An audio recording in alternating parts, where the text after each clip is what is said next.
तारा संगे बानी हम पुलिस थाना का करी बानी दुनो जाना राजी तो जमाना का करी बारा दुनो जाना राजी तो जमाना का करी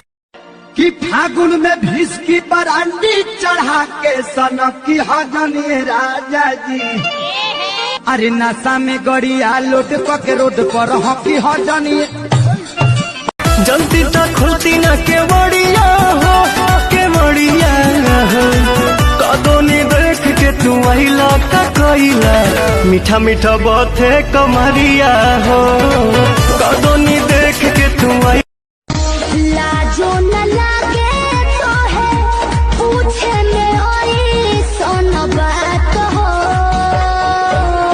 कैसे बनऊ के कोरा सुतैलू के वाड़ी में गिली लगैलू भतार संग का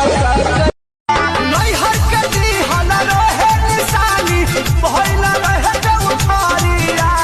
ना सती हले सोया हो गए माल वाला धके कमारी हमके करब तवे प्यार को मेरा चाची में मोर नहीं खे तो रात भला डावो तब ठोर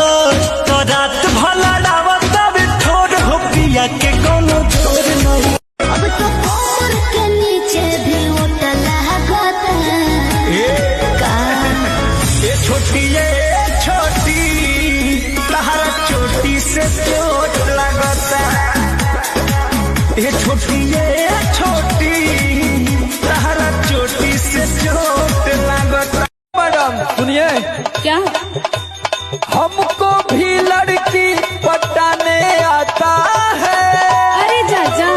इन नजरों से तीर कब हमार मम्मी के दामाद मिलेगा जवन चाहा करू हमारा से जान बियाह के बात में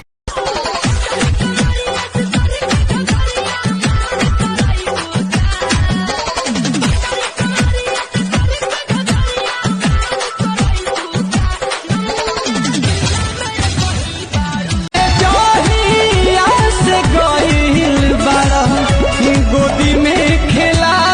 के लड़का तोहर के पापा कहता है हमरा सैया जी के चाचा कहता है। पता चला है जिस्मों का नशा करता है नए नए फूलों से मजा करता है ये कैसा बंदा भेजा तूने दुनिया में खुदा ओ गलती ऐसी थोड़ी ना खुदा करता है इकरार नहीं करना इंतजार नहीं करना हद से भी ज्यादा तुम किसी से प्यार नहीं कर बताओ याद है तुमको वो जब दिल को चुराया था चुराई चीज